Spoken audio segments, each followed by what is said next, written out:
প্ৰণৱজ্যোতি চেতিয়া নামৰ মানুহ এজন তেখেত বশিষ্ঠপুৰ বাইলেন 1ত থাকে আৰু তেখেত অৰিজিনেল ঘৰ হৈছে শিৱসাগৰ ডিমৌ।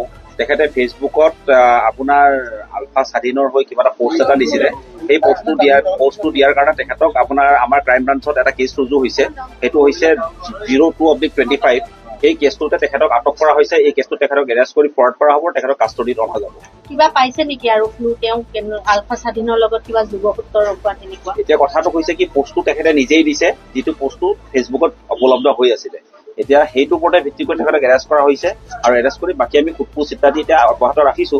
কোৰ্টত প্ৰডিউচ কৰাৰ পাছত অনাৰ পাছত পুনৰ সোধপোছ হ'ব, তাৰপাছত দেখা যাব তেখেতৰ কি ধৰণৰ লিংক আছে বা তেখেতৰ কি কাৰণে পোষ্টটো দিব লগা হ'ল।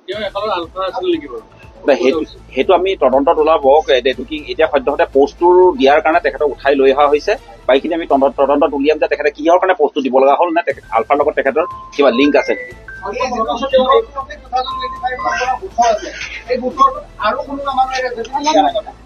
এইটো আপোনাৰ মই জনাত হৈছে এই মানে সেইটোত মানে আলফাৰ লগত লিংক থকা 2-4জন মানুহক এৰেষ্ট কৰা হৈছে আৰু এতিয়া সদ্যহতে এখেতক এই কেছটোত জড়িত পোৱা গৈছে।